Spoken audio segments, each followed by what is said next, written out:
Ok, pour terminer cet après-midi sur la vacuité, il faudrait qu'on y aille maintenant, qu'on lise ensemble les trois principaux aspects de la voix de la Tsongkhapa. On s'arrêtera plus spécifiquement sur la dernière partie, sur la vacuité, page 141 dans le livre doré. Voilà, c'est ça. Trois principaux aspects de la voix. Donc c'est un texte de Tsongkhapa, comme je vous l'ai dit, qu'il a écrit. Je pense que ça s'est manifesté de soi-même, de lui-même. Il a composé il n'a pas composé en réfléchissant.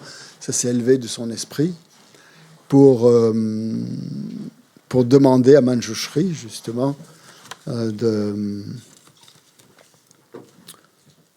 le guider. Et ce qui est intéressant dans ce texte, c'est que pour les trois principaux aspects de la voix, la structure est la même. Donc, ça répond à trois questions, en fait, chacun. Hein. C'est-à-dire pourquoi, comment et quel est le critère de vérification. Donc, c'est très pragmatique. Pourquoi développer le renoncement? Comment on développe le renoncement? Et comment on sait qu'on a développé le renoncement? Pareil pour la bodhicitta. Pourquoi développer la bodhicitta? Comment on fait pour développer la bodhicitta? Comment on sait quand on a développé la bodhicitta? Pareil pour la vacuité. Pourquoi méditer sur la vacuité? Comment on médite sur la vacuité? Et comment est-ce qu'on sait qu'on a réalisé la vacuité? Donc ça va être un peu la conclusion de ce week-end, de ce texte de Tsongkhapa. Donc on va le lire ensemble. Ça serait bien aussi qu'on médite un petit peu. Donc on fera une petite pause entre les strophes principales pour vous donner un peu permettre à votre analyse ou à votre méditation justement de prendre corps sur quelque chose de fondé. Hommage à mes maîtres parfaits.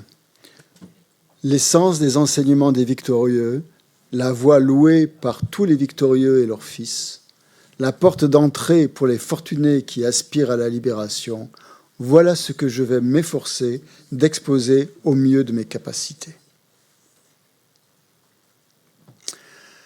Vous qui n'êtes point attachés au plaisir de l'existence cyclique, qui vous efforcez de donner un sens à votre existence disponible et qualifiée, qui vous en remettez à la voie qui réjouit les victorieux, ô fortunés, l'esprit paisible, écoutez.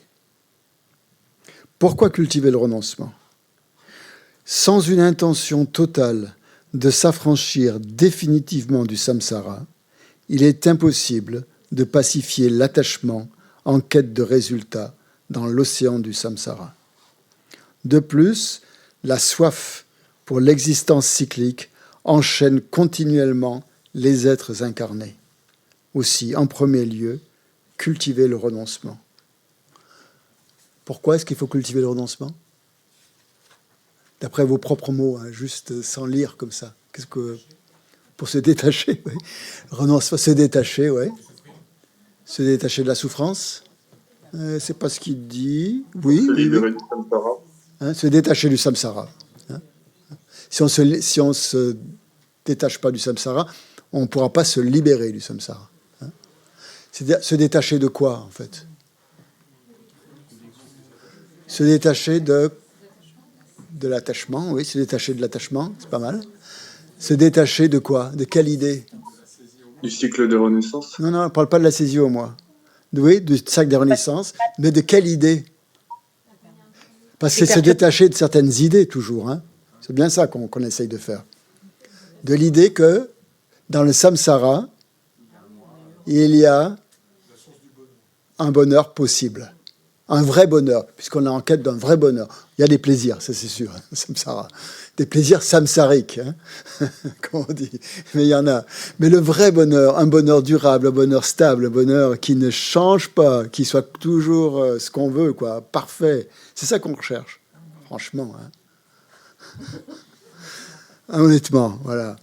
C'est ça qu'on cherche. Et ben, il me dit, dans le samsara, c'est pas possible.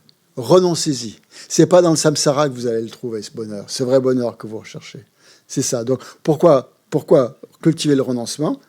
C'est pour justement trouver un véritable bonheur qui soit pas juste une volonté de se satisfaire des petits plaisirs qu'on a dans le samsara, mais qui veut vraiment se libérer du samsara. Donc, le pourquoi du renoncement, hein, c'est d'atteindre la libération, pour atteindre la libération. Parce que sinon, à cause des émotions perturbatrices, on va toujours être enchaîné au samsara. Donc il faut développer ce détachement. Ensuite, on va à la strophe 4. On lit ensemble. Comment cultiver le renoncement? Les libertés et richesses de cette existence sont difficiles à trouver. Et la vie s'écoule, le temps ne peut attendre. Par la familiarisation avec ses pensées, l'attrait pour les apparences de cette vie se dissipe. Par une réflexion maintes fois renouvelée sur l'infaillibilité des causes et de leurs effets, et par la contemplation continue des malheurs de l'existence cyclique, l'attrait pour les apparences des vies futures se dissipe. Ok, en termes simples, comment on fait pour développer le renoncement? Puisque c'est ça qu'il faut développer. Sur quoi on va méditer? La précieuse, ouais, très bien. Qu'on a une précieuse renaissance humaine, très bien. L'impermanence. L'impermanence, c'est la mort, ouais. Que la vie s'écoule, que le temps ne peut attendre, ça va très vite. Qu'on a eu cette existence qui est très difficile à obtenir, cette existence humaine, on l'a obtenue, mais elle ne va pas durer tout le temps. On va se familiariser le plus possible avec ses pensées. Ensuite, le karma, la loi de causalité karmique, oui, le karma. C'est-à-dire que c'est quoi? Le principe même du karma, c'est la relation entre les actions et leurs effets. Voilà, très bien. La relation entre les actions et leurs effets. Une action négative a des effets négatifs. Une action positive a des effets positifs. Les effets négatifs, c'est la souffrance. Les effets positifs, c'est le bonheur. Ok, très bien. Donc, réfléchir au karma.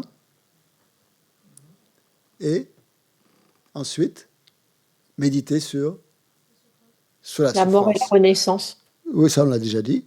Oui. Sur les souffrances. Sur les souffrances, les malheurs de l'existence.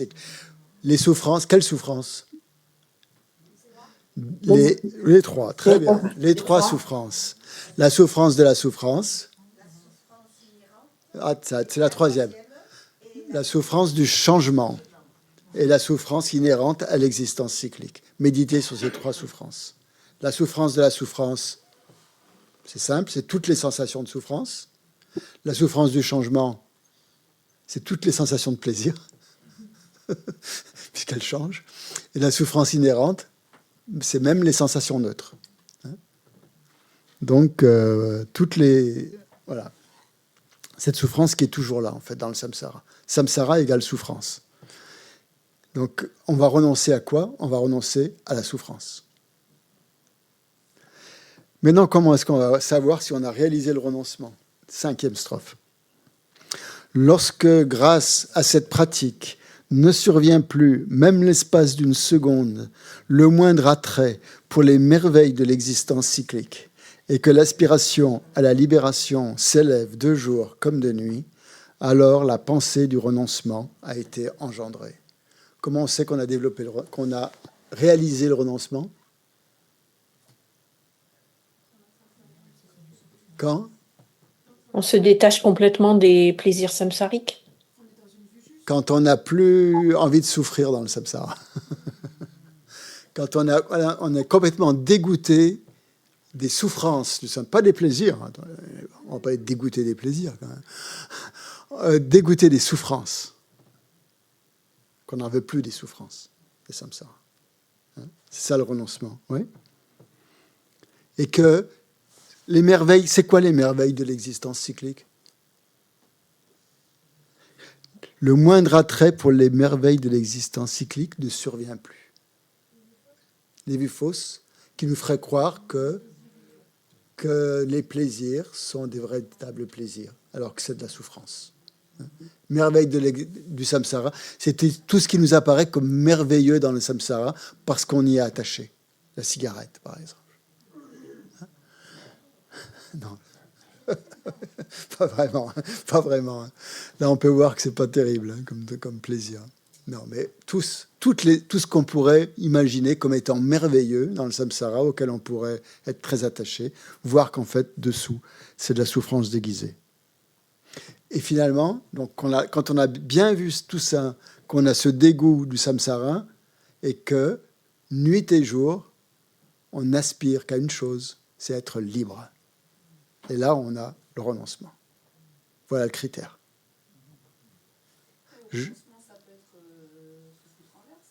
Non. Le renoncement, c'est pas se foutre, c'est pas se suicider. Hein. C'est pas suicidaire. Non. C'est renoncer justement à une idée fausse, à cette idée-là, et d'avoir constamment cette envie de se libérer du samsara. Donc jour et nuit. Donc à ce moment-là, on a vraiment réalisé le renoncement. Premier principe de la voie. Maintenant, le deuxième principe, pourquoi cultiver l'esprit d'éveil ? 6. Même si le renoncement a été développé, s'il n'est pas imprégné de l'esprit d'éveil, il ne peut servir de cause au bonheur suprême de l'éveil insurpassable. C'est pourquoi les sages cultivent le sublime esprit d'éveil. Donc pourquoi cultiver l'esprit d'éveil ? Parce que c'est une cause de l'éveil. C'est pour atteindre l'éveil, exactement. Seul l'esprit d'éveil, seule la bodhicitta est la cause de l'éveil. C'est la cause de l'éveil. Sans la bodhicitta, on ne pourra pas atteindre l'éveil. On pourra atteindre d'autres choses. On pourra devenir un arat, on pourra devenir un arya peut-être, on pourra, je sais pas, mais on ne sera pas un Bouddha. Donc si on veut devenir Bouddha, on est obligé de passer par là. Par l'esprit d'éveil. Quand on dit les sages, oui, c'est les êtres qui veulent devenir Bouddha. Ok. 7e et 8e, comment cultiver l'esprit d'éveil ? Emporté par le cours violent des 4 rivières, étroitement enchaîné par les liens difficiles à briser des actions, piégé dans le filet d'acier de la saisie du soi, plongés complètement dans l'obscurité totale de l'ignorance, ils renaissent encore et toujours dans le cycle des existences et sont pris dans la tourmente incessante des 3 souffrances. Telle est la condition de tous les êtres nomères. Par cette contemplation, cultiver le suprême esprit d'éveil. Donc sur quoi on médite pour réaliser la bodhicitta ?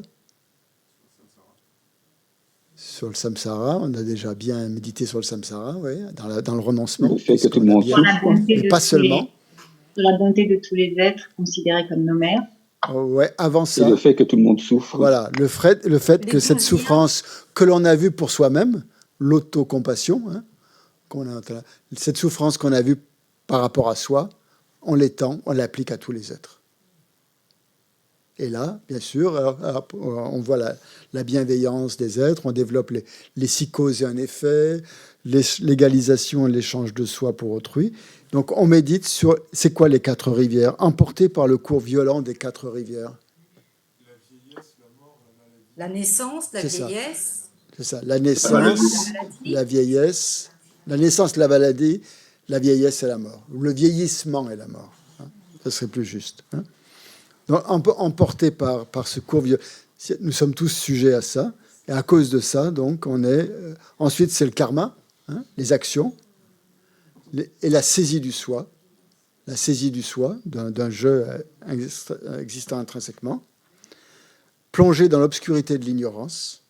Mais tout ça, il faut l'avoir vu par soi-même, pour soi-même déjà, avant de pouvoir l'appliquer aux autres. C'est ce que le disait le Dalai Lama. C'est bien beau de vouloir cultiver l'esprit d'éveil en pensant que tous les êtres sont emportés par le courant. Mais il faut voir déjà que nous-mêmes, on est là-dedans. Et développer cette autocompassion pour soi-même. Et donc, à cause de ça, à cause de la saisie du soi, les êtres renaissent dans le samsara. Et nous-mêmes, donc, renaissons dans le samsara. Et on est constamment soumis aux 3 souffrances. Donc, méditation sur le samsara, méditation sur la souffrance et méditation sur la bonté des êtres. Vous avez dit tout à l'heure, sur Internet, j'ai entendu, oui. Voilà. Que tous les êtres ont été nos mères. Hein. Telle est la condition de tous les êtres nos mères. Donc là, vous avez la méthode pour développer la bodhicitta. Et ensuite, la mesure. Comment est-ce qu'on sait qu'on a réalisé la bodhicitta? C'est la strophe suivante, la 8 bis.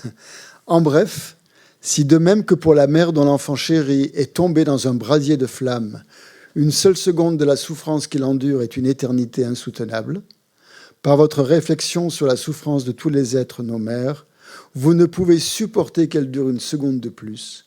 Et si votre souhait qui tend vers l'éveil pour leur bien s'élève sans effort, alors vous avez réalisé l'esprit d'éveil précieux et suprême. Comment on sait alors qu'on a réalisé l'esprit d'éveil? Quand la compassion, c'est la cause de l'esprit d'éveil. Hein?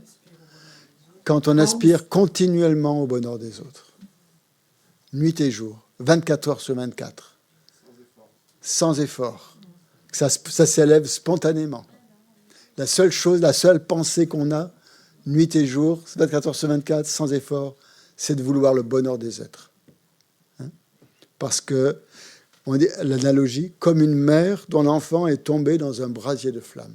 Elle ne va pas réfléchir pendant longtemps. Hein. Elle va foncer direct pour sortir son enfant du brasier de flammes. Elle ne va pas se poser la question s'il existe, s'il n'existe pas. Question philosophique, ça va être direct. C'est ça qu'il faut ressentir. C'est quand on ressent ça, à ce moment-là, hein, on a une seconde de souffrance qu'il endure est une éternité insoutenable pour le bodhisattva. Donc, il va vouloir atteindre l'éveil le plus rapidement possible. Et pour ça, donc, s'il a cette aspiration à atteindre l'éveil le plus rapidement possible, de manière non artificielle, c'est-à-dire sans utiliser des raisonnements, blablabla, mais que ça s'élève spontanément tout seul, sans effort, à ce moment-là, vous avez la réalisation de bodhicitta. Et vous entrez sur la voie des bodhisattvas. C'est la porte d'entrée, ça. Quand vous avez vous devenez un bodhisattva à ce moment-là. En pratiquant Tonglen? Oui, alors, bien sûr, vous le pratiquez, Tonglen, etc., les prendre et donner, etc. Mais à partir du moment où vous avez cette aspiration non artificielle, c'est le signe, c'est la marque que vous êtes devenu un bodhisattva. Avant, non. On est des apprentis bodhisattvas, on est tout ce qu'on veut, on a une aspiration à atteindre l'éveil, mais on a peut-être même l'engagement à vouloir l'atteindre, mais on n'a pas la bodhicitta non artificielle. On a la bodhicitta artificielle. On n'est pas encore des bodhisattvas. Mais à partir de ce moment-là, vous entrez dans ce qu'on appelle le chemin ou la voie de l'accumulation. Première voie de bodhisattva. Donc, voilà, c'est la porte d'entrée dans le Mahayana, on va dire. Donc, ça, c'est la mesure que l'on a réalisé l'esprit d'éveil. Donc, c'est le deuxième principe. Et le troisième principe de la voie, donc, c'est la vacuité. C'est ce qu'on a fait ce week-end. Pourquoi méditer sur la vacuité? Pourquoi méditer sur la vue juste? Il n'est pas méditer sur la vacuité, méditer sur la vue juste. C'est ce qu'on a essayé de trouver ce week-end. On le lit ensemble. 9. En l'absence de la sagesse qui réalise la réalité ultime, même si vous avez réalisé le renoncement et l'esprit d'éveil, vous ne pouvez pas trancher à la racine la cause du samsara. Aussi, efforcez-vous à la méthode permettant de réaliser la production dépendante. Ok ? Donc, c'est pourquoi on va méditer sur la vacuité? Pour être libre du samsara, pour atteindre la libération. Parce que même si on n'a que le renoncement, eh bien, on ne pourra pas. On aura cette aspiration à le faire, mais ce ne sera pas... On va peut-être éliminer des perturbations mentales grossières, mais éliminer complètement les perturbations mentales, c'est-à-dire les trancher à la racine, on ne pourra pas tant qu'on n'a pas réalisé la vacuité. Et il dit pas réaliser la vacuité, il dit réaliser la production dépendante. C'est-à-dire que Tsongkhapa, là, il nous indique clairement la méthode, si on veut vraiment réaliser rapidement la vacuité, utiliser le raisonnement de l'interdépendance qu'on vient de voir. Ce raisonnement qui est complètement infaillible. Qui va vous amener à comprendre que rien n'existe par soi-même sans dépendre de quelque chose d'autre qui lui est relié. Okay. Et alors là, maintenant, ça va être un peu plus long. Il va exposer ce que c'est que la vue juste, hein, puisqu'il dit qu'il faut méditer sur la vue juste. Il ne faut pas se tromper, autrement dit. Comme il disait, hein, il va falloir trouver cette vue juste. Parce que si on médite sur une vue fausse, on n'aura rien au bout. Donc c'est très important de trouver la vue juste. Et c'est pour ça que ce qui est formidable vraiment dans le bouddhisme tibétain, je trouve, c'est que, et c'est vraiment, mais j'arrive même pas à imaginer comment ils ont pu faire. Tous ces Tibétains, pendant des siècles et des siècles, hein, ils ont débattu entre eux, entre collèges monastiques, différentes traditions, pour trouver la vue juste et être attentif à ne pas avoir un fragment de vue erronée. Parce que dire un fragment de vue erronée, ça veut dire que vous allez dans une voie de garage. Et donc, c'est une civilisation, je trouve, extrêmement riche au niveau livresque. Ils nous ont laissé des textes incroyables où l'on voit justement toute l'activité philosophique, méditative qui a pu exister pendant des siècles au Tibet, justement, entre tous ces maîtres réalisés qui professaient la vue juste pour leurs disciples et qui allaient débattre avec d'autres maîtres pour être sûrs qu'ils avaient la vue juste et qu'on ne sait pas, peut-être qu'un maître avait une vue plus juste qu'eux, quoi.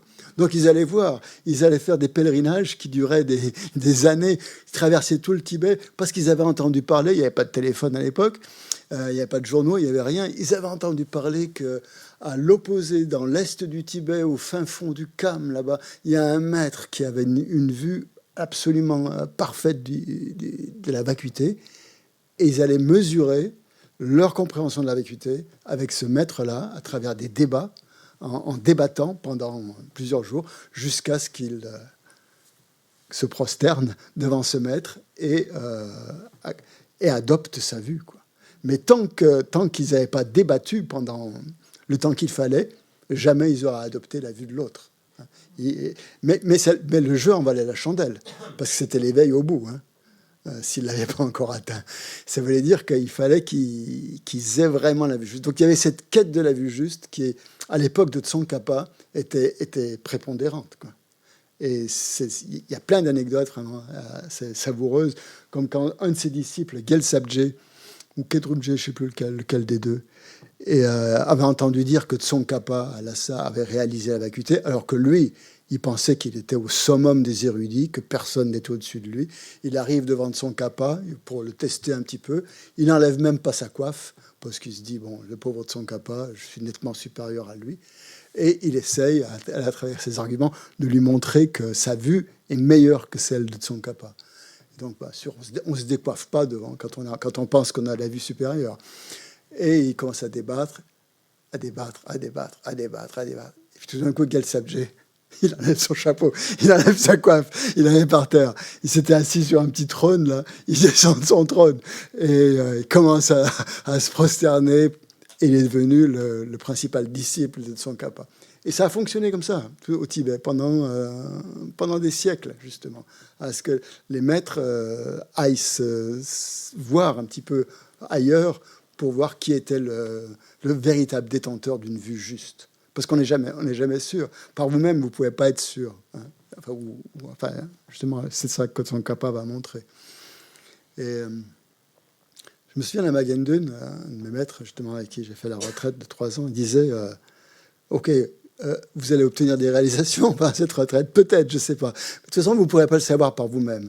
Il faut que vous alliez voir un tel pour authentifier vos réalisations. Sinon, il disait, moi-même, je ne suis pas sûr, je ne sais pas ce que j'ai comme réalisation. Il faut que j'aille voir Dilgo Khyentse pour être sûr que ma méditation est juste. Il me dit, c'est ce que je fais, je vais le voir. Et puis, je discute avec lui. Et puis, comme lui, je suis sûr qu'il a la vue juste, voilà, à un moment donné, je comprends si ma réalisation elle est juste ou fausse. Mais par moi-même, je peux pas le savoir. Donc, voilà. Donc, exposé de la vue juste d'après Tsongkhapa. Strophe 10. Celui qui voit comme à jamais infaillible la causalité de tous les phénomènes, de l'existence cyclique et de l'état au-delà de la souffrance, et pour qui toute saisie de l'existence réelle des objets a totalement disparu, celui-là est entré sur la voie qui réjouit les Bouddhas. Donc la vue juste qui réjouit les Bouddhas. Alors, c'est quoi la vue juste?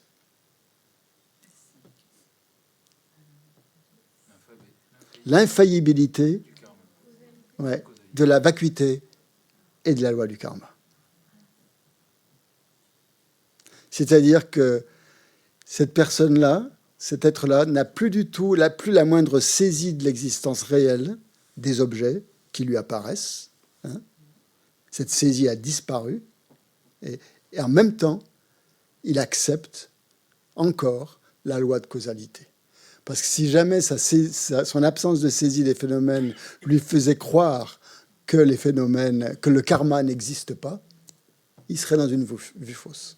Et ça, c'est possible. Quand on est proche de la vacuité et qu'on tend vers le nihilisme, et c'est la crainte qu'ont tous les grands maîtres, justement, c'est de tendre vers le nihilisme, tous les méditants, justement, pas simplement les grands maîtres, pardon, tous les méditants, de se dire, mais est-ce que j'ai vraiment la vue juste ou est-ce que je suis dans le nihilisme? Puisque la marge est très, très, très fine entre la vue réelle, la vue juste de la vacuité et le nihilisme.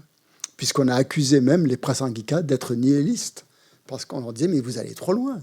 Vous allez trop loin dans la négation des phénomènes. Vous niez l'existence conventionnelle. Ben non, il niait pas l'existence conventionnelle. Il niait l'existence véritable. Mais les autres, c'est un point très, très, très subtil.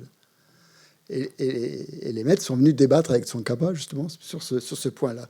Donc, c'est l'infaillibilité. Voir que le karma est infaillible. Même si l'on réalise la vacuité, le karma est là. Et Geshe-la a dit hier, justement, c'est quand on réalise la vacuité, parce qu'on réalise la vacuité, qu'on voit que le karma est infaillible. Et oui, c'est un point subtil. Ensuite, l'indication que l'analyse de la vue juste n'est pas accomplie. Alors là, il va montrer qu'est-ce qui est faux dans l'analyse. 11e. Si l'apparence de la relation en dépendance, qui est infaillible, est acceptée séparément de la vacuité, et tant qu'elles sont perçues comme distinctes, on n'a pas encore réalisé la pensée du Bouddha. C'est-à-dire, si la relation indépendante, l'interdépendance, en fait, qui est le mode de fonctionnement de tous les phénomènes au niveau conventionnel, elle est acceptée séparément de la vacuité, comme distincte de la vacuité, c'est-à-dire comme deux choses distinctes et pas synonymes, pas comme deux faces de la même pièce. Vous n'avez pas réalisé encore, vous n'avez pas la vue juste. Lorsqu'elles vous apparaissent comme étant les deux faces de la même pièce, qu'en voyant la production interdépendante, on voit la vacuité, qu'en voyant la vacuité, on voit la production indépendante, alors là, vous avez la vue juste. Et si vous n'en voyez qu'une, c'est pas encore là. Alors, maintenant, l'indication que l'analyse de la vue juste est accomplie. Alors, quand ces deux réalisations surviennent simultanément et non plus en alternance, c'est-à-dire une fois l'autre, et que de la simple vision de la relation en dépendance comme tout à fait infaillible naît une ferme certitude qui détruit complètement la façon dont tous les objets sont appréhendés comme existants véritablement, alors l'analyse de la vue suprême est complète.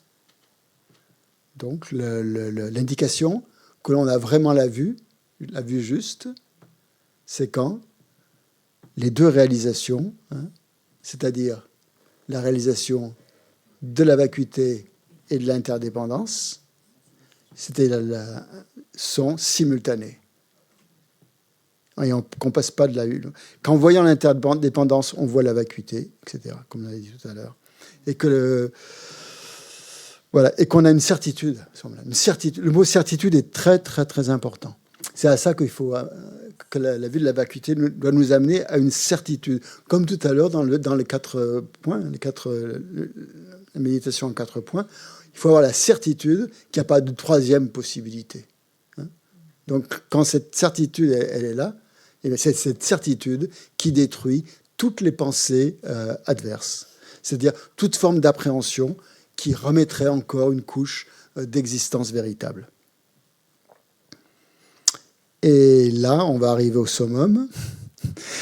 En outre, la compréhension des apparences dissipe l'extrême d'existence intrinsèque et celle de la vacuité, l'extrême de la non-existence. Lorsque vous comprenez comment la vacuité se manifeste à la manière des causes et des effets, vous ne serez plus fasciné par des notions erronées tenant des vues extrêmes. Donc ça, c'est la vue qui est particulière à la vue prasangika, c'est-à-dire la vue dont on parlait tout à l'heure, des conséquentialistes, qui ont la vue supérieure, on va dire, de toutes les philosophies bouddhistes, qui ont utilisé le raisonnement de l'interdépendance pour montrer justement que les phénomènes donc, continuaient à exister au niveau relatif. Hein.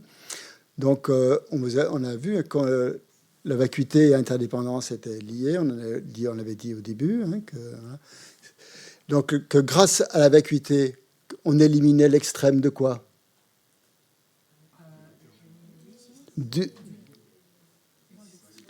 l'éternalisme, puisque les phénomènes n'existent pas d'eux-mêmes.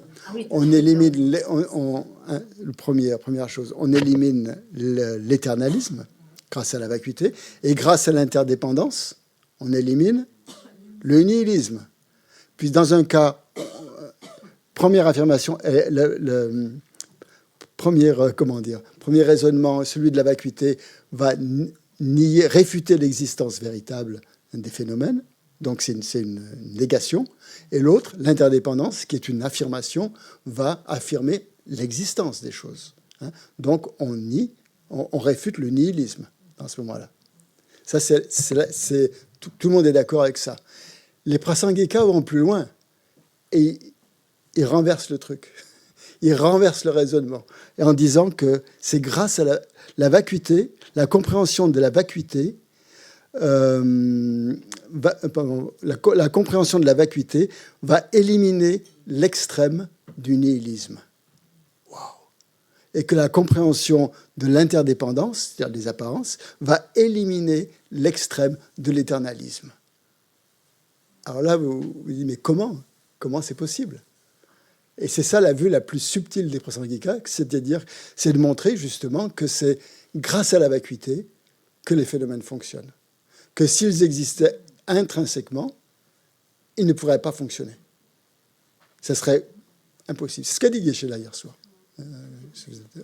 C'est justement c'est grâce à la vacuité que les phénomènes fonctionnent. Et il a sorti je trouvais ça très, très intéressant. Si on comprend que les choses sont vides, on comprend qu'elles sont interdépendantes dans le raisonnement. Hein. Et donc, qu'est-ce qu'on élimine ? Le nihilisme. Si on comprend qu'elles sont vides, on comprend qu'elles sont interdépendantes. On élimine le nihilisme en voyant la vacuité. C'est ce qu'il est en train de dire. Comprenant que les choses sont interdépendantes, on comprend qu'elles sont vides. Et on élimine l'éternalisme. Donc ce qui est génial dans ce raisonnement, c'est que ça élimine, quelle que soit la façon dont on le prend, ça élimine les deux extrêmes. Hein ? Vous me suivez ou ça va pas, hein ? La vacuité élimine aussi bien l'extrême du nihilisme que de l'éternalisme. Et la production interdépendante élimine aussi bien l'extrême, pareil, du nihilisme que de l'éternalisme. Donc vous y gagnez sur les deux tableaux. Grâce à ce raisonnement. Vous ne pouvez absolument pas tomber dans une vue erronée. Impossible. Puisque ça va éliminer automatiquement les deux extrêmes.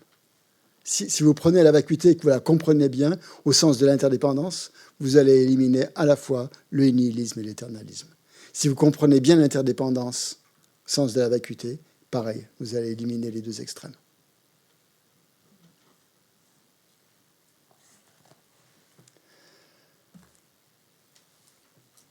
Donc voilà la qualité particulière de la vue prasangika. La compréhension des apparences, comprendre comment les apparences fonctionnent, élimine l'extrême d'existence intrinsèque et celle de la vacuité, l'extrême de la non-existence. Alors qu'on pourrait croire que la vacuité, c'est la non-existence. Hein. On pourrait croire ça. Non. Justement, il dit c'est justement ça qui l'élimine. Donc on ne peut pas taxer les prasangika d'être des nihilistes, puisque leur vue de la vacuité, elle élimine le nihilisme. Vous voyez le truc? On ne peut pas les accuser de ça. Et c'est ça qu'il dit, voilà, c'est ça que dit Chandrakirti, Nagarjuna, tous les grands Shantideva, tous les grands prasangika et Tsongkhapa. Dernier couplet, strophe. Ainsi, lorsque vous réalisez tels qu'ils sont les points essentiels des trois principaux aspects de la voie, retirez-vous dans la solitude, développez la force de l'effort, parce qu'il faudra quand même faire des efforts, et accomplissez rapidement toute votre aspiration profonde, mes enfants. Ben voilà, ça sera le mot de la fin. Il est 5 heures. J'ai rempli ma mission. Pas facile de vous. C'était mission impossible au départ. Voilà. C'est fini. Bon, je ne suis pas Tom Cruise, désolé. Avec un corps de rêve. Bon, allez, enfin, on va dédier toute cette énergie positive que l'on a créée tous ensemble à écouter, à essayer de comprendre, à réfléchir, à méditer, tout ça. Merci aussi sur Internet d'être là et de participer à ces cours, à ces enseignements, peut-être pas, mais à ces discours, on va dire. On va prendre les compilations de prières de l'Institut et dire les dédicaces qui sont à la page. On n'a pas tous la même page. Janchu Sempa, comme hier soir pendant la puja, dédicace, page 17 pour moi, peut-être page 18 pour vous. Ouais, c'est ça, Janchu Sempa. Janchu Semcho. Donc on dédie toute cette énergie positive, tous les efforts qu'on a fait d'être venu ici, d'être resté là, et d'avoir essayé d'écouter, de supporter mes balbutiements et d'écouter ça avec beaucoup d'attention, comme vous l'avez fait pendant ce week-end. Donc cette énergie positive, on la dédie en pensant que la personne qui la dédie, que le fait de la dédier et ce à quoi on la dédie n'ont pas d'existence propre, sont l'interdépendance donc du sujet, de l'action et de l'objet, mais qu'il n'y a absolument aucune trace, aucun atome d'existence propre dans tout ça. Et que grâce à ça, ça fonctionne.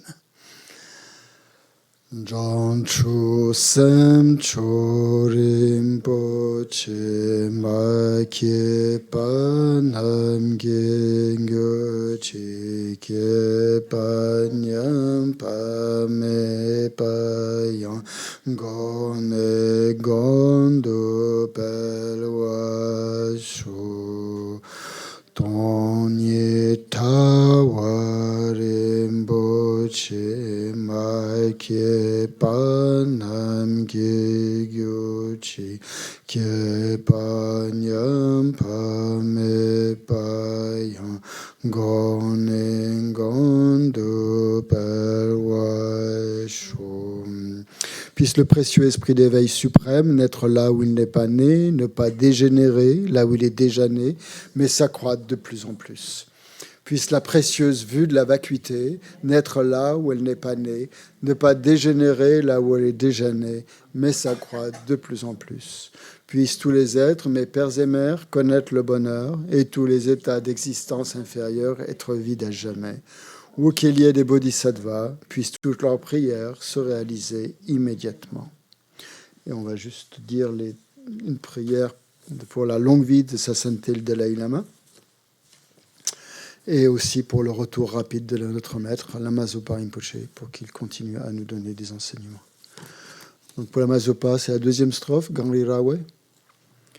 Gangri Rawe Korwe Shinkam De Pendant De Wa Malu Jungwe Ne Chenre Ziwan Tenzing Yatso Yi Shape Site Bardu Tengyo Chi. On va dire en français la prière pour le retour rapide de Lama Zopa. Incomparable enseignant, assemblée des bodhisattvas, auditeurs et réalisateurs solitaires, vainqueurs, Lobsang, accompagné de votre lignée de pères et filles spirituels, ensemble des objets de refuge du chant parfaitement pur, accordez-moi à cet instant même la vertu et la bonté pour accomplir cette prière. Afin que vous mainteniez, propagiez par vos explications et réalisations les précieux enseignements du Muni parfaitement réalisés. Je vous adresse cette supplique à vous, le vénérable Maître incomparable, revêtu d'une armure de patience qui jamais ne fléchit. Unique source de tout bienfait, de tout bonheur, à l'apogée de vos efforts continuellement consacrés au bien de nos mères transmigrantes et à l'enseignement du vainqueur, vous voilà soudainement partis en paix. Quelle terrible perte! Néanmoins, grâce à l'infaillible vérité des flots de grâce des trois joyaux et aux grandes vagues de l'esprit d'éveil des bodhisattvas, puisse le sourire d'une nouvelle incarnation rapidement s'épanouir pour la gloire des disciples fortunés.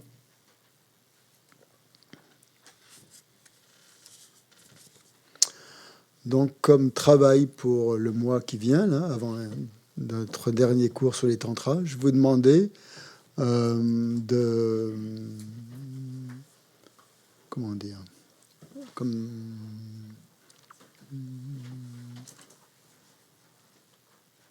de regarder comment, dans les moments difficiles que vous rencontrez, regardez comment le jeu, le moi, vous apparaît, comment cette idée d'un jeu, d'un moi vous apparaît.